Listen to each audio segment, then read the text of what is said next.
कहने से पहले अपने प्रमुख श्री संत गाडगे जी के चरणों में सदा समर्पित करते हुए संविधान निर्माता बाबा साहब भीमराव अम्बेडकर के चरणों में सदा समर्पित करते हुए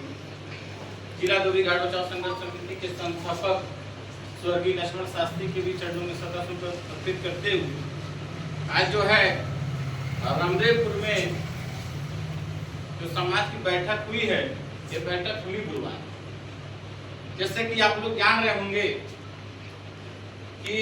जिला धोबी घाट बचाव संघर्ष समिति के बैनर तले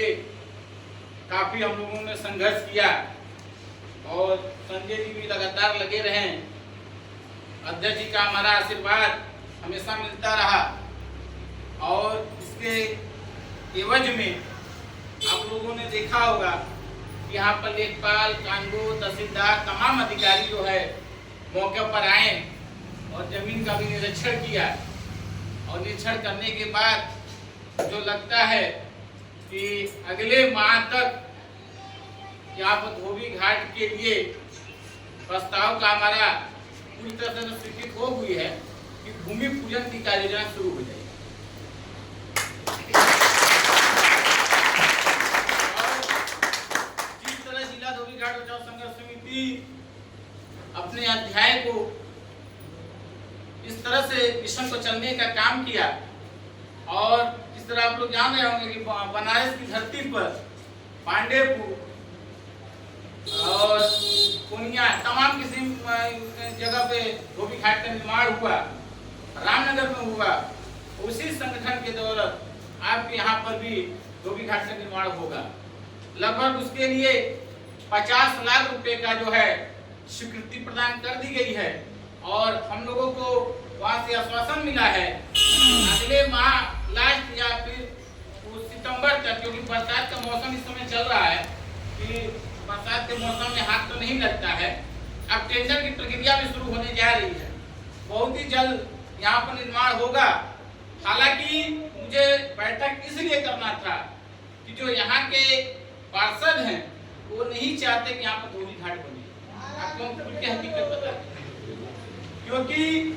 हम एक बार नगर निगम में गए थे तो शायद हमारे आप भी थे, हमारे अध्यक्ष जी भी थे रामनगर के और आप भी थे। उन्होंने साफ कह दिया कि वहाँ पर धोबी घाट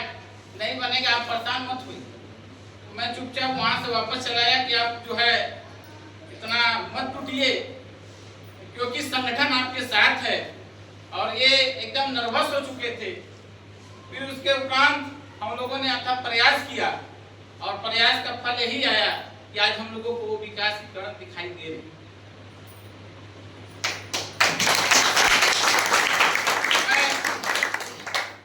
बैठक का पूरा प्रारूप यह है कि कल अगर कोई कह दे कि 30 लाख 50 लाख जितना भी धोबी घाट का निर्माण के लिए लागत पैसा लग रहा है, अगर कोई कह दे वहां पर धोबी है ही नहीं, तो फिर हम उसका जवाब कैसे। तो ये जो बैठक हो रही है, ये बैठक एक जनसंख्या के तहत पे उसको अवगत कराया जाएगा कि कल अगर ऐसी कोई बात आ गई, उन लोग कहेंगे नहीं हम लोगों की जनसंख्या कम से कम यहाँ सैकड़ों के ऊपर है, अगर आवश्यकता पड़ी तो उसको भी हम देखने का काम और दिखाने का भी काम हम लोग करेंगे। बता रहे हैं कि जब रामनगर में ये जिला धोबी घाट बचाव संघर्ष समिति जब पैसा पास कराई तो उसमें भी किसी ने लेकिन लगा दिया। तो उस समय हमारे जो जेई थे वो अतुल मिश्रा जी, तो उन्होंने हमारे अध्यक्ष जी को फोन किया कि पता चला कि रामनगर में धोबी है ही नहीं, क्या था ना, धोबी है ही नहीं। अध्यक्ष जी हमसे कहा कि ऐसी बात है, तो मैंने अतुल मिश्रा जी से कहा कि या तो आप बताइए कि सारे धोबी को लेकर विकास प्राधिकरण में मैं आऊं या तो फिर आप यहाँ आ जाइए। उन्होंने कहा कि आने की जरूरत नहीं है, आप केवल उन लोगों का आधार कार्ड और मोबाइल नंबर उपलब्ध करा दीजिए और साहब को हम दे दे, ताकि साहब को लोगों को ये लगे कि जो हम पैसा खर्चा कर रहे हैं वो पैसा हमारा जनहित में हो रहा। तो अध्यक्ष जी जब आधार कार्ड निकालने लगे, नंबर निकालने लगे, तो सारे नंबर कम से कम वहाँ 500 आधार कार्ड निकले और अधिकारी हाथ जोड़कर खड़ा हो गया, कहा मैं क्षमा चाहता हूँ, किसी ने मुझे भड़काया था और रामनगर में इतनी जनसंख्या है मुझे पता नहीं था, मैं आपको धोबी घाट के लिए सक्षम करूंगा और भी पैसा अगर होगी तो वहाँ भी देने का काम करूंगा।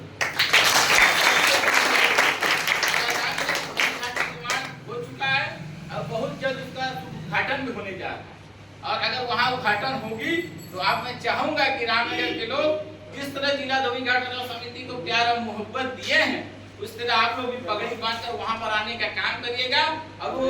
जब उद्घाटन होगा तो पूरे जिले के लोगों को ये लगे कि नहीं, जिला धोबी घाट बचाओ संघर्ष समिति जो काम कर रही है वो वास्तविक जनहित में काम कर रही है। अध्यक्ष जी का जो प्यार मिलता है, सम्मान मिलता है, अभी देखिए बैठे थे, कह रहे हैं कि अब महिला सामने बैठी हो, नीचे हम ऊपर बैठे हैं। तो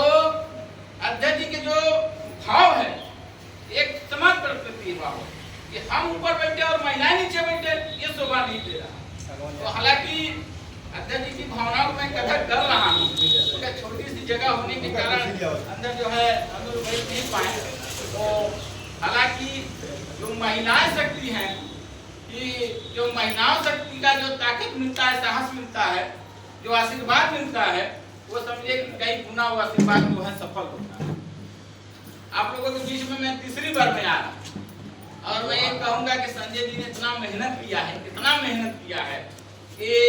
एक हफ्ता पहले जब धूप निकल रही थी तो मैं इनको फोन कहे कि आप जो है चले जाइए। तो उन्होंने कहा कि भैया मैं बीमार हूँ। तो मैंने उनसे कहा कि आप बीमार पड़ जाइए, अस्पताल में चले जाइए, पानी चढ़ जाए, मुझे वो कबूल है, मगर इस समय चुक जाए तो रमलेपुर नहीं बनेगा।